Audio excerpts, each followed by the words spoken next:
ஜெபம் செய்வோம். அன்பு மிரக்கமுள்ள பரலோக பிதாவே, மனமகிழ்ச்சியான காலை வேளைக்காக நன்றியோடு ஸ்தோத்திரிக்கிறோம். அதிகாலையிலே என்னை தேடுகிறவர்கள் என்னை கண்டடைவார்கள் என்னுடைய வார்த்தையின்படியே முதலாவது என்னுடைய ராஜ்யத்தை அவருடைய நீதியும் தேடுங்கள், பிறகு இவையெல்லாம் உங்களுக்கு கூட கொடுக்கப்படும் என்ற வார்த்தையின்படியே சமூகத்தில் எல்லாரும் வந்திருக்கிறோம். ஆண்டவரே, இரவிலே நீர் கொடுத்த நல்ல பாதுகாப்புக்காக, ஓய்வுக்காக நன்றி செலுத்துகிறோம். பகலிலே எங்கள் வேலைகள் எல்லாம் முடித்து பத்திரமாய் வீடு திரும்பவும், எங்கள் பிள்ளைகளெல்லாம் பத்திரமாய் காக்கவும், எங்கள் பெற்றோர்களெல்லாம் சுகமாய் தங்கவும் பண்ணினீரே, நமக்கு ஸ்தோத்திரம் ஆண்டவரே. எங்கள் கையின் பிரயாசங்களை ஆசீர்வதித்தீரே, நமக்கு நன்றி ஆண்டவரே. ஏற்ற சமயத்திலே வானத்தின் பலகணிகளை திறந்து இடங்கொள்ளாமல் போக மட்டும் வர்ஷிக்க பண்ணி எங்கள் தேவைகளை எல்லாம் சந்தித்தீரே, உமக்கு நன்றி செலுத்துகிறோம். இந்த நாளிலும் கூட நாங்கள் நிற்பதும் நிர்மூலமாகாமல் நிற்பதும் உம்முடைய கிருபையேப்பா. உம்முடைய இரக்கங்களுக்கு முடிவில்லை, அவை காலைதோறும் புதிதாக இருக்கிறதுக்காக ஸ்தோத்திரம். உள்ளத்தின் ஆழத்திலிருந்து உமக்கு நாங்கள் நன்றி தெரிவிக்கிறோம். ஒரு நாளை கூட்டி கொடுத்தீரே, உமக்கு ஸ்தோத்திரம். ஒரு நாள் கூட உம்முடைய கிருபை இல்லாமல், இறுக்கம் இல்லாமல், தயவு இல்லாமல் நாங்கள் கடத்தவே முடியாது ஆண்டவரே. உங்களுடைய கிருபையினாலே எங்களை வாழ வைக்கிறீர். உங்களுடைய தீர்மானத்தின்படியே எங்களை நடத்துகிறீர். உங்களுடைய அழைப்பிலே எங்களை நிலைநிறுத்தியிருக்கிறீர். இறுதி வரைக்கும் எங்களை கொண்டு போகிறீர். அதுக்காக ஸ்தோத்திரம். இயேசுவின் நாமத்தில் ஜெபிக்கிறோம் நல்ல பிதாவே, ஆமேன். எனக்கு ஒரு நேசர் உண்டு, அவர்தான் இயேசு ராஜா. எனக்கு ஒரு புகலிடம் உண்டு, அவர்தான் இயேசு ராஜா. இந்த பாடல் என்னோடு சேர்ந்து கற்றுக்கொண்டு நாம் பாடுவோம். எனக்கு ஒரு நேசர் உண்டு, அவர்தான் இயேசு ராஜா. எனக்கு ஒரு புகலிடம் உண்டு, அவர்தான் இயேசு ராஜா. எனக்கு ஒரு நேசர் உண்டு, அவர்தான் இயேசு ராஜா. எனக்கு ஒரு புகலிடம் உண்டு, அவர்தான் இயேசு ராஜா. அவர் நல்லவர், சர்வ வல்லவர், அன்பு நிறைந்தவர். அவர் நல்லவர், சர்வ வல்லவர், அன்பு நிறைந்தவர். என் வேதனைகளை அவர் காண்கிறார், என் கண்ணீரையும் அவர் பார்க்கிறார். என் வேதனைகளை அவர் காண்கிறார், என் கண்ணீரையும் அவர் பார்க்கிறார். ஏற்ற வேளையில் உதவி செய்கிறார், ஏற்ற காலத்தில் உதவி செய்கிறார், உதவி செய்கிறார். இயேசு நல்லவர், சர்வ வல்லவர், இரக்கமுள்ளவர். அவர் நல்லவர், சர்வ வல்லவர், அன்பு நிறைந்தவர். என் அலைச்சல்களை அவர் அறிகிறார், என் பலவீனங்கள் அவர் காண்கிறார். என் அலைச்சல்களை அவர் அறிகிறார், என் பலவீனங்களை அவர் காண்கிறார். தாங்கி நடக்கவே பலன் தருகிறார், தாங்கி நடத்தவே பலன் தருகிறார், பலன் தருகிறார். அவர் நல்லவர், சர்வ வல்லவர், அன்பு நிறைந்தவர். அவர் நல்லவர், சர்வ வல்லவர், அன்பு நிறைந்தவர். அவர் சற்றையின் நிழலில் ஆறுதல், அவர் சட்டையின் மறைவில் ஆரோக்கியமே. அவர் சட்டையில் நிழலில் ஆறுதல், அவர் சட்டையின் மறைவில் ஆரோக்கியமே பெலன் பெருகவே சுகம் தருகிறார். பெலன் பெருகவே சுகம் தருகிறார். சுகம் தருகிறார். அவர் நல்லவர், சர்வ வல்லவர், அன்பு நிறைந்தவர். அவர் நல்லவர், சர்வ வல்லவர், அன்பு நிறைந்தவர். கைகளை உயர்த்தி தேவைக்காக ஒரு நிமிடம், கணவனுக்காக, மனைவிக்காக, பிள்ளைகளுக்காக, வேலைக்காக, ஊழியத்திற்காக, உயர்வுக்காக, வியாதிக்காக, கடனுக்காக, பிரிந்திருக்கிற குடும்பங்கள் இணைக்கப்பட, வியாதிகளுக்காக, வியாகுலங்களுக்காக, குழந்தை பேருக்காக, பிசினஸ்க்காக, பிள்ளைகள் ரட்சிக்கப்படும்படியாக, ஆத்துமாக்கள் ஆண்டவரிடத்தில் சேரும்படியாக, ஊழியத்திற்காக, ஊழியங்களுக்காக ஒரே நிமிடம் கைகளை உயர்த்தி, ஆண்டவரே எங்களுக்காக யாவற்றையும் செய்து முடிப்பேன் என்று சொன்னவர் என்று செய்து முடிப்பீராக. நாங்கள் எல்லாவற்றாலும் நிரப்பப்பட கர்த்தர் இல்லாதவர்கள் இருக்கிறவர்கள் போல அழைக்கிறவர் இப்பொழுதே இறங்கி வருவீராக. நிரப்புங்க ஆண்டவரே, அதிசயத்தினாலே நிரப்புங்க, அற்புதத்தினால் நிரப்புங்க. இப்பொழுதே படுத்து கிடக்கிற, அல்லது வேதனை வலியில இருக்கிற, அல்லது கண்ணீரோடு இதை கேட்கிற, அந்த மன சஞ்சலத்தோடு பார்க்கிற, கண்ணீரோடு விதைக்க நினைக்கிற பிள்ளைகளின் அழுகை கர்த்தர் களிப்பாய் மாற்றுவீராக. எத்தனை போராட்டங்கள் என்று கேள்வியோடு இதை கேட்கிற பிள்ளைகளுக்கு பதில் சீக்கிரமாய் கட்டளையிடுவீராக. இயேசுவின் நாமத்தில் ஜெபிக்கிறோம் நல்ல பிதாவே, ஆமேன், ஆமேன். மத்தேயு எழுதின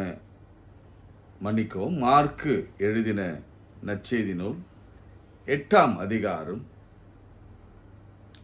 2ஆம் வசனத்தில் துவங்கி சில காரியங்கள் ஆண்டவர் நம்மோடு கூட பேசுவாராக. ஆவியானவர் பேச நாம் இடம் கொடுப்போம். நிச்சயமாகவே அவர் இந்த நாளிலே நம் தேவைகளை சந்திக்க வண்ணமாக அவர் வார்த்தை அனுப்புவார். நேற்று நாம் ஜெபித்தோம் ஒரே ஒரு வார்த்தை. இன்றைக்கும் ஆண்டவர் அப்படி பார்க்கிற ஒவ்வொரு உள்ளங்களுக்குள்ளும் அவர் தமது வார்த்தை அனுப்பி விடுதலை கொடுப்பாராக. ஆமென். மார்க்கு 8ஆம் அதிகாரம் 2ஆம் வசனம். ஜனங்களுக்காக பரிதபிக்கிறேன். இவர்கள் இப்பொழுது என்னிடத்தில் தங்கியிருந்த 3 நாளாய் சாப்பிட ஒன்றும் இல்லாதிருக்கிறார்கள். இவர்களில் சிலர் தூரத்தில் இருந்து ஆகையால் நான் இவர்களை பட்டினியாய் வீட்டுக்கு அனுப்பிவிட்டால் வழியிலே சோர்ந்து போவார்கள். முதல்ல நீங்க அண்டர்லைன் பண்ண வேண்டிய ஒரு வார்த்தை, அல்லது உங்க மனதில் ஆழமா பதிய வைக்க வேண்டிய ஒரு வார்த்தை, நமக்கு ஒரு நேசர் உண்டு, நமக்கு ஒரு தகப்பன் உண்டு, நமக்காக பரிந்து பேசுகிற ஒரு ஆவியானவர் உண்டு. இந்த மூவரும் ஒரு காரியத்தில் ஒற்றுமையாய் அவர் செய்கிற ஒரு காரியம் என்ன தெரியுங்களா? தம்முடைய பிள்ளைகளுக்காக பரிதபிக்கிறார். ஆமென். பரிதபிக்கிறார்கள். அல்லேலூயா. பரிதபிக்கிற ஆண்டவர் அவர் சொல்றார், என் ஜனங்களுக்காக நான் பரிதபிக்கிறேன் என்றார். எவ்வளவு அழகான ஒரு வார்த்தை. நிறைய இடங்களில் மனதுருகி அப்படின்னா வரும். ஆனா இந்த ஒரு இடத்துல நான் அவர்களுக்காக பரிதபிக்கிறேன் என்று சொன்னார். நீங்க ஆங்கிலத்தில் நிறைய அர்த்தங்கள் இருக்கும். நீங்க அதெல்லாம் ஒவ்வொன்றா நீங்க வாசித்து ஆண்டவருடைய உள்ளம், அவருடைய பரிதபிப்பு எப்படிப்பட்டது என்பதை நீங்கள் விளங்கிக் கொள்ள நான் அன்போடு கூட நான் அழைக்கிறேன். காரணங்களை சொல்றார். என்னோட தங்கியிருக்கிறாங்க. முதலாவது, நாமும் அவரோடு கூட இருக்கிறோம். அதை நீங்க ஒருபோதும் கேள்வியே இருக்க வேண்டாம். நாமும் அவரும், நாம் இருவரும், ஆண்டவரும் அவரோடு தங்கி இருக்கிறோம். எஸ், அதில் எந்த சந்தேகமும் வேண்டாம். அவர் நம்ம வீட்டில் இருக்கிறார், நம்ம உள்ளத்தில் இருக்கிறார், நம்ம பிள்ளைகள் மத்தியில் இருக்கிறார். அவர் என்னிடத்திலே தங்கி இருக்கிறார்கள். ரெண்டாவது அவர் சொல்றாரு, ஒன்றுமில்லாமல் இருக்கிறார்கள். அவர் எல்லாவற்றையும் அறிந்திருக்கிறார். எல்லாவற்றிலும் அவன் கையில ஒண்ணுமே இல்லை என்பது அவருக்கு தெரியும். நம்ம இடத்துல ஒன்றும் இல்லை என்று அவருக்கு தெரியும். அவரோடு தங்கியிருக்கிற பிள்ளைகளுக்கு ஒன்றும் இல்லைன்னு அவருக்கு நல்லா தெரியும். அன்பு, சமாதானம் இல்லை, ஆரோக்கியம் இல்லை, வழியில பணம் இல்லை, என்ன வேணா போட்டுக்கோங்க, fill in the blanks. அவர் எல்லாவற்றையும் அறிந்திருக்கிறார். ஒன்றும் இல்லை, பிள்ளைகள் இல்லை, பிள்ளை இல்லை, ஒண்ணுமில்லை. அது மாத்திரமல்ல, ரொம்ப தூரத்தில் இருந்து சமீபமா இடத்துல கொண்டு வரப்பட்டவர்கள்.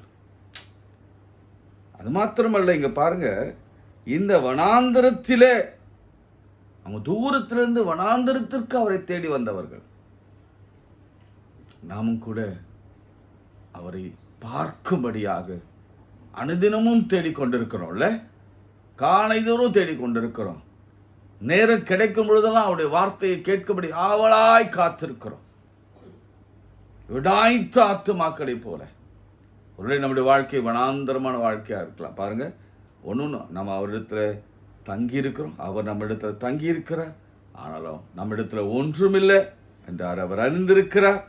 நம்ம தூரத்திலிருந்து சமீபமாய் அவரிடத்துல வந்தவர்கள். இப்ப நம்ம பசியோடு இருக்கிறோம். என்ன பசி? லிட்ரலா பசி. ஒருவேளை நல்ல உணவு சாப்பிட முடியாத, ஒரு காலத்துல நல்லா சாப்பிட்டோம், நல்ல சாப்பிட முடியாத ஒரு தாழ்மை நிலைமை, ஏழ்மை நிலைமை நம்ம வந்து விட்டோம். அதெல்லாம் அவர் அறிந்திருக்கிறார். அவர் அறிந்திருக்கிறார். நம்ம நிலைமையே மாறி போயிருக்கிறது என்பது அவர் அறிவார். நம் பிள்ளைகள் பட்டினியா இருக்கிறாங்க என்பதை அவர் அறிவார். அவர் வீட்டுக்கு அனுப்பிவிட்டா, நான் ஒண்ணுமே கொடுக்காம அனுப்பிவிட்டா, இதுதான் வார்த்தை. நான் ஒண்ணுமே அவளுக்கு செய்யாம அனுப்பிட்டா. உங்களுக்கு பசி அல்லது வேறு விதமான தேவைகளோடு நீங்க காலை வேலையிலேயோ அல்லது எந்த வேலையிலோ இந்த வார்த்தையை கேட்டுக்கொண்டிருக்கலாம். ஆண்டவர் சொல்றார், நான் வெறுமையாய் அவளை வீட்டுக்கு அனுப்பிவிட்டா அவங்க வழியில வாழ்க்கை என்னும் வழியில சோர்ந்து போவாங்க. நம்மை பார்த்து தெளிவா பேசுகிறார். என் பிள்ளைகளுக்கு இது நான் கொடுக்கலன்னா அவங்க ஆவியில சோர்ந்து போவாங்க, ஆத்துமத்தில சோர்ந்து இழைத்து போவாங்க, விடாய்த்து போவாங்க. ஐயோ, என் நேசர் பக்கத்துல இருந்து கொண்டு அவர் என்னோடு கூட இருக்கிறதை நான் உணர்ந்து கொண்டு இருக்கிறேன். ஆனாலும் என்னிடத்துல ஒண்ணு இல்லை, அதுலயும் எனக்கு ஒரு சந்தோஷம் இருக்கு. என் வாழ்க்கை வனாந்தரமா தான் இருக்கு, அதுலயும் எனக்கு ஒரு சந்தோஷம் இருக்கு. ஆனா நான் வெறுமையா விடுபடவேன் என்று நினைக்கும் பொழுதுதான் வேதனை மிகுதியா இருக்கு என்பதெல்லாம் அவருக்கு தெரியும். வழியில என் பிள்ளைகள் சோர்ந்து போவாங்களே என்று அவர் அறிவார். அதனாலதான் ஆண்டவர் சொல்றார், என் ஜனங்களுக்காக நான் பரிதபிக்கிறேன் என்றார். இதே வார்த்தையை நான் உங்களுக்காக எசேக்கியேல்ல 16ஆம் அதிகாரத்துல பரிதபிக்கிறேன் என்ற வார்த்தையை அங்க எப்படி எழுதப்பட்டிருக்கிறது என்பதை நான் வாசித்து காட்டுறேன். அநேகருடைய வரலாறு, அநேகருடைய ஹிஸ்டரி இப்படிதான் இருக்கு. நான் வாசிக்கிறேன் உங்களுக்காக. 16ஆம் அதிகாரம் 4ஆம் வசனத்திலிருந்து. உன் பிறப்பின் வர்த்தமானம் ஹிஸ்டரி என்னவென்றால், நீ பிறந்த நாளிலே உன் தொப்புள் கொடி அறுக்கப்படவும் இல்லை. இப்போ பிரசவ காலத்திலும் கூட உன் கூட யாரும் இல்லை, அனாதையாக விட்டப்பட்டிருக்கிற, அல்லது பெற்றோர்களை சொல்கிறேன் அல்லது பிள்ளைகளை சொல்கிறேன், நீ சுத்தம் அவதற்கு தண்ணீரால் குளிப்பாட்டப்படவும் இல்லை, உன்னை கிளீன் பண்ணவும் இல்லை, உப்பால் சுத்திகரிக்கப்படவும் இல்லை, துணிகளால் சுற்றப்படவும் இல்லை. பேசிக்கா ஒரு குழந்தைக்கு தேவையானது அல்லது ஒரு மனுஷனுக்கு தேவையானது ஒன்றுமே உனக்கு இல்லை அப்படின்னு தான் சொல்ற. இல்லை இல்லை இல்லை இல்லை. பாருங்க எத்தனை இல்லை பாருங்க. இல்லை, அறுக்கப்படவும் இல்லை, குளிப்பாட்டப்படவும் இல்லை, சுற்றப்படவும் இல்லை, வாழ்க்கை முழுவதும் இல்லை. இல்லை இல்லை என்று சொல்கிற ஒரு நிலைமை. 5ஆம் வசனம், உனக்காக பரிதபித்து இவைகளை ஒன்றாகிலும் உனக்கு செய்ய ஒரு கண்ணும் உன் பேரில் இரக்கமாயிருந்ததில்லை. பரிதபித்து உன் பேரிலே இரக்கமாய் இருந்தது ஒருவரும் இல்லை. இன்னைக்கு நிலைமை அப்படிதான் இருக்கு. இப்படி இறக்கப்படுறவங்க குறைந்து கொண்டே இருக்கிறாங்க. யாருமே இல்லை. இந்த இறக்குன்ற வார்த்தையே பகராதியில வேறு விதமா சொல்லப்படுகிற நிலைமை. இறக்குற ஒருவரும் இல்லை. ஆண்டவர் சொல்றாரு, அப்படி ஒரு காலம் வரும், அன்பு தணிந்து போகும். அன்பை நீங்க பார்க்கவே முடியாது. இறங்குவோர் அல்லது இறக்கப்படுகிறவர்கள் ஒருவரும் இருக்க மாட்டாங்க. இன்றும் அதே நிலையில தான் நாம் வாழ்ந்து கொண்டிருக்கிறோம்.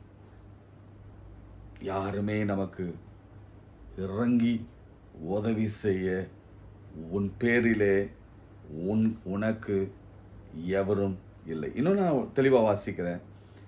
இவைகளில் ஒன்றாகிலும் உனக்கு, எவைகளில் ஒன்றாகிலும் நிறைய இருக்கு, இதில் ஒன்னே ஒன்று ஆகிலும், அல்லது உன்னுடைய வர்த்தமானத்தில், உன்னுடைய ஹிஸ்ட்ரியில், உன் வேலைக்காகவோ, உன்னுடைய படிப்புக்காகவோ, உன்னுடைய குழந்தைக்காகவோ, அல்லது உன்னுடைய குழந்தை பேருக்காகவோ, திருமணத்துக்காகவோ பல லிஸ்ட் இருக்கு.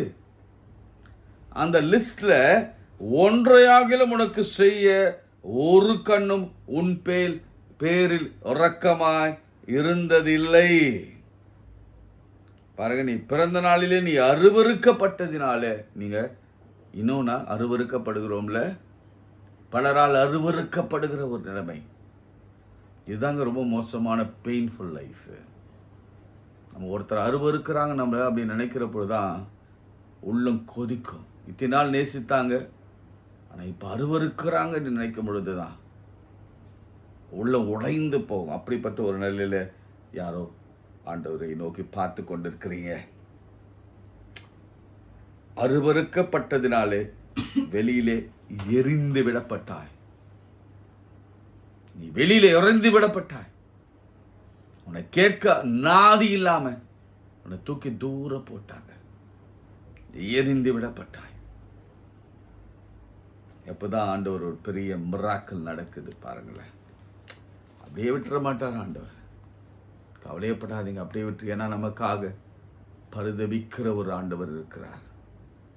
பாருங்க 6ஆம் வசனம், நான் உன் அருகே கடந்து போகும்போது மிதிக்கப்படுவதற்கு ஏதுவாய் உன் ரத்தத்தில் கிடந்திருக்கிறதை கண்டு அவர் பார்த்து.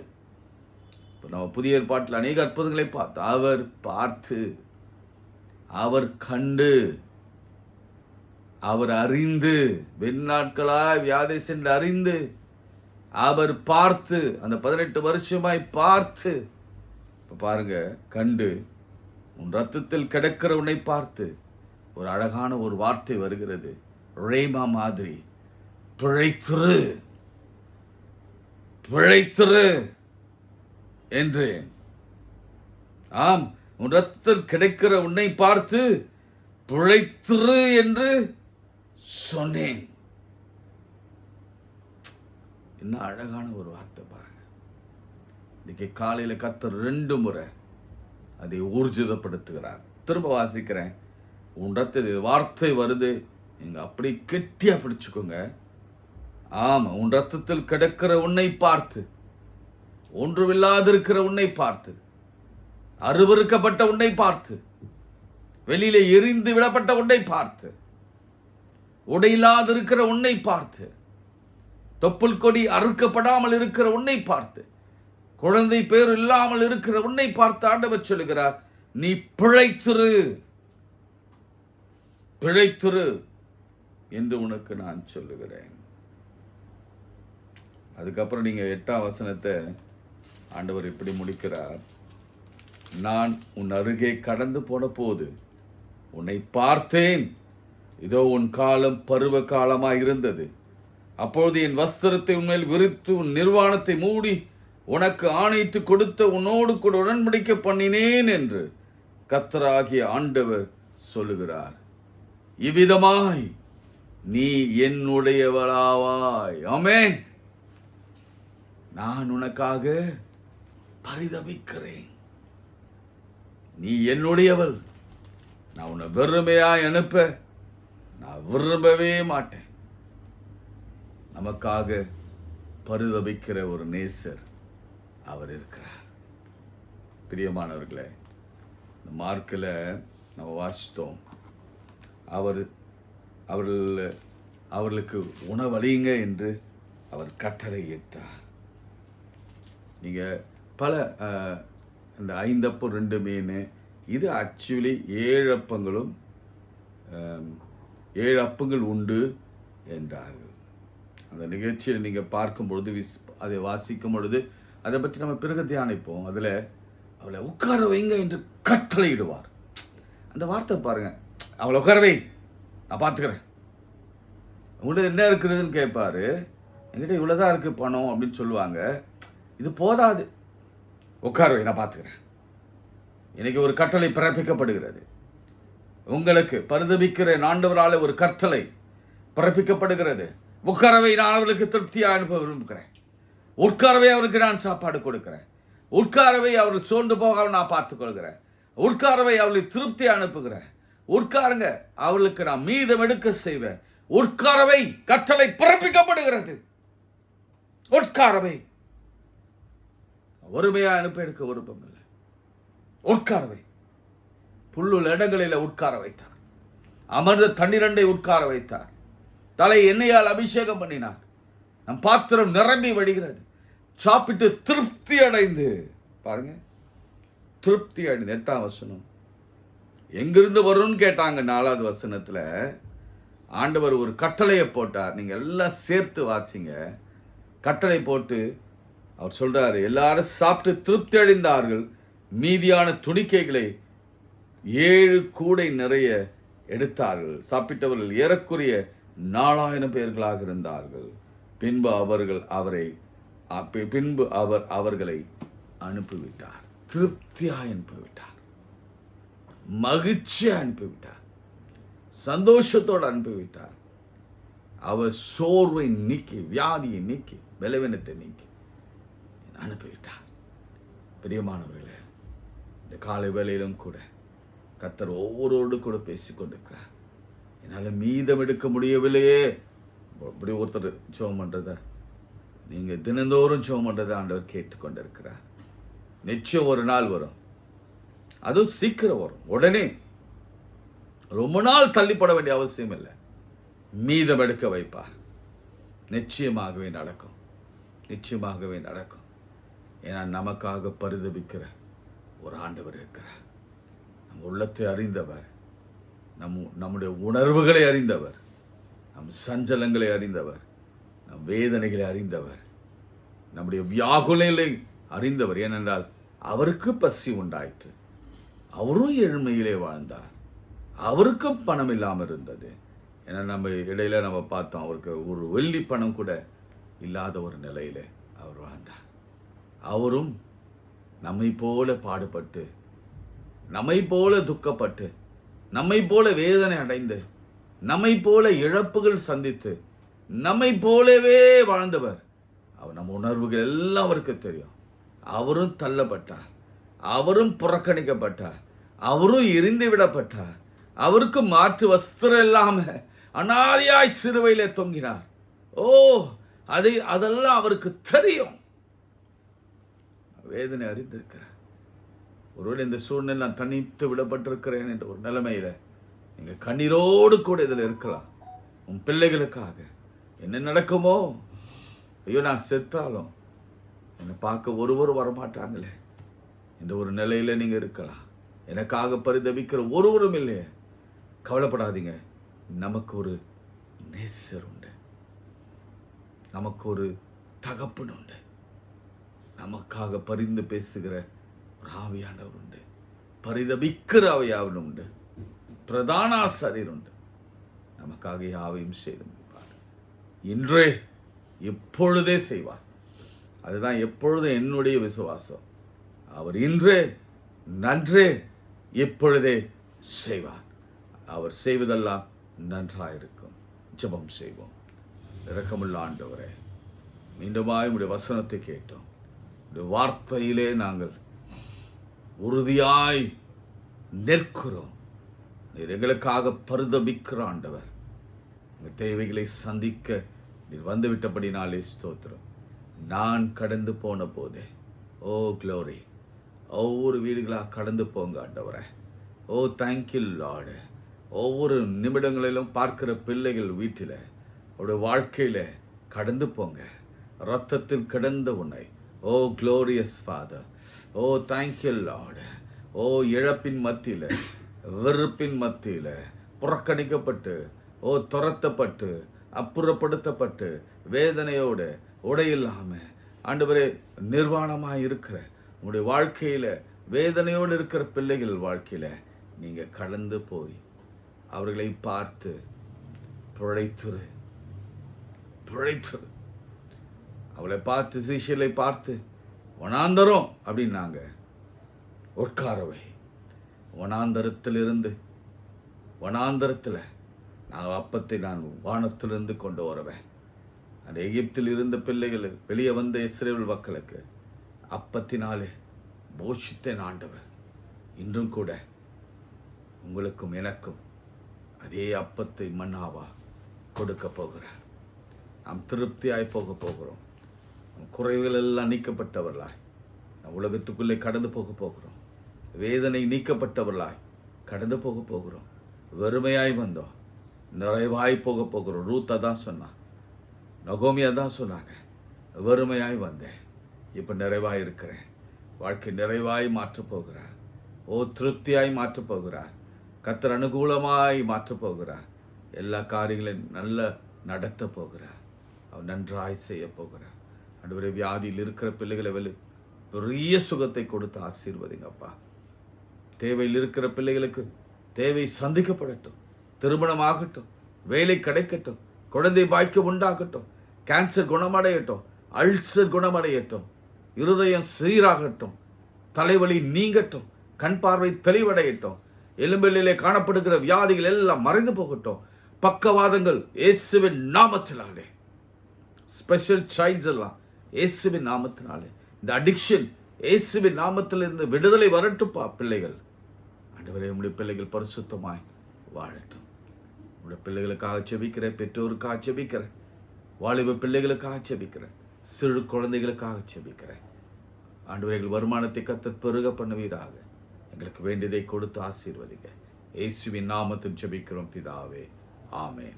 நமது ஆண்டவராகிய இயேசு கிறிஸ்துவின் கிருபை, பிதாவாகிய தேவனுடைய அன்பு, பரிசுத்தாவின் ஐக்கியம் நம் அனைவரோடும் மீண்டும் சதாக்கள் நிலைத்திருப்பதாக. ஆமென். God bless you.